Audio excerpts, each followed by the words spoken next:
Sonai road নাগাটিলার কুখ্যাত সুদখোর হেনা বেগমের বিরুদ্ধে জোড়ায় জাহার রাঙিরখাড়ি থানায় অ্যাম্বুলেন্সে করে এসে মামলা করলেন শয্যাশায়ী নারী। চড়া সুদের ফাঁদের লক্ষ লক্ষ টাকার দাবি। এটা দিয়েছে হেনা বেগম রে। হেনা বেগম এখন আমার এই কাগজটা লইয়া আমার ঘরে আইয়া তুস্তাস কথাবার্তা মানুষে শুনানি, মানুষ ডাকিয়া বুঝিতে ফাড়া জমাইব, জমাইতেই বিচার চাইব। কিন্তু আমি আজকে খুব অসুস্থ, হ্যাঁ আমার শরীরে জল হয়ে গেছে।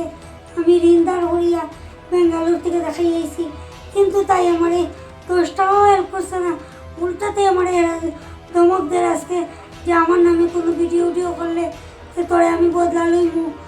অবশেষে কুখ্যাত সুদখোর হেনা বেগম লস্করের বিরুদ্ধে মামলা দায়ের হলো রাঙিরখাড়ি থানায়। একাধিক গুরুতর অভিযোগ এনে তাঁর বিরুদ্ধে দুটি এজাহার দাখিল হয়েছে বলে পুলিশ সূত্রে জানা গেছে। এজাহার অনুযায়ী চড়া সুদে 7 থেকে 8 লক্ষ টাকা ঋণে দিয়ে সুদ আসলে 12 থেকে 15 লক্ষ টাকা আদায় করার পরও রেহাই দিচ্ছিলেন না অভিযুক্ত। অভিযোগ এখানেই থেমে না থেকে ঋণ গ্রহণকারীদের উপর আরও 30 থেকে 40 লক্ষ টাকা দেওয়ার জন্য লাগাতার চাপ সৃষ্টি করা হচ্ছিল। সবচেয়ে চাঞ্চল্যকর অভিযোগ উঠে এসেছে হাইলাকান্দি রোডের 42 বছর বয়সী মুক্তি চৌধুরীর তরফে। দীর্ঘদিন ধরে মানসিক ও শারীরিক নির্যাতনের চাপে তিনি শয্যাশায়ী হয়ে পড়েন, এমনটাই দাবি। অবশেষে অসুস্থ অবস্থায় অ্যাম্বুলেন্সে করে থানায় এসে হেনা লস্করের বিরুদ্ধে মামলা দায়ের করেন তিনি। নির্যাতিতা মুক্তি চৌধুরীর অভিযোগ, ঋণ দেওয়ার নাম করে তার কাছ থেকে একাধিক সাদা কাগজে স্ট্যাম্প পেপারে জোরপূর্বক স্বাক্ষর করিয়ে নেওয়া হয়। পরবর্তীতে সেই নথিপত্রকে হাতিয়ার করে আর্থিক চাপ ও হেনস্থার মাত্রা বাড়ানো হয়।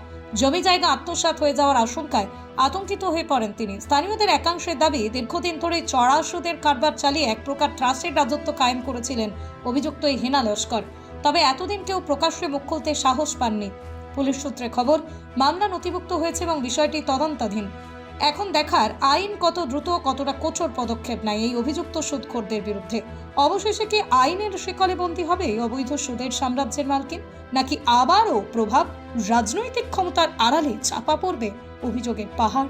সেই প্রশ্নই সরগরম এলাকা। এই কারণে আমি জিনিসটা আমি প্রশাসনের কাছে আমি চাইলাম যে আমরা এই মেয়েলুকের কাছ থেকে উদ্ধার করার লাগে, যে আমি এই প্রেশার আর নিতে পারতেছি না। আমার ঘর সংসার নিয়ে আমি কোনো কাজকর্ম করতে পারতেছি না। আমার বাচ্চার পড়াশোনা, এই ফাইনাল এক্সাম, তারপর আমি এক্সামের পড়াশোনা নিয়ে কোনো কিচ্ছু আমার চিন্তা তার না, তাইনের প্রেশারের কারণে। রাত্র 12টার সময় আমার ফোন করে রাত্র কইব মানুষ পাঠাইব ঘর থেকে টাকা দেওয়ার লাগি, নাইলে আমার কইব তাইনের সঙ্গে যাওয়ার লাগে। এই সমস্ত কথাবার্তা কইয়া আমার ব্ল্যাকমেইল প্রচার করে। আমি এইসব জিনিস থেকে আমি মুক্তি চাই। এই কারণে আমি প্রশাসনের কাছে একটা আমার আবেদন, আমি এইগুলোর থেকে মুক্তি চাই। আমরা মেলুকার এইগুলোর থেকে। এদিকে আরও ভয়ঙ্কর কিছু বিষয় বরাকবাণীর দৃষ্টিগোচর হয় যখন এ ধরনের হেনা লস্করের মতো সমাজ বিরোধী মানুষ শোষণের কর্মকাণ্ড প্রকাশ্যে আসে। তখনই কতিপয় মুখোশধারী নিজেকে সংবাদ জগতের সাংঘাতিক পরিচয় দিয়ে ঘটনা ধামাচাপা দিতে মোটা অঙ্কের বিনিময়ে সংবাদ জগৎকে কলঙ্কিত করার অপ্রয়াস চালায়, যা সংবাদ জগতের জন্য মোটেও শুভনীয় নয়। এই ধরনের কতিপয় সাংঘাতিক স্বার্থলোভীরা আজ সমাজের জন্য হুমকি স্বরূপ। এটা যে আমি দিয়ে আসছি 35,000-এর মতো, রয়েছে আমার 25,000 মতো।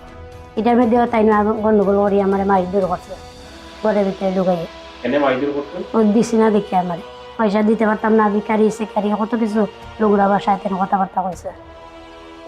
85,000 কাছে আবেদনপত্র জানাই আমি, তার কাছ থেকে মুক্তি চাই আমি।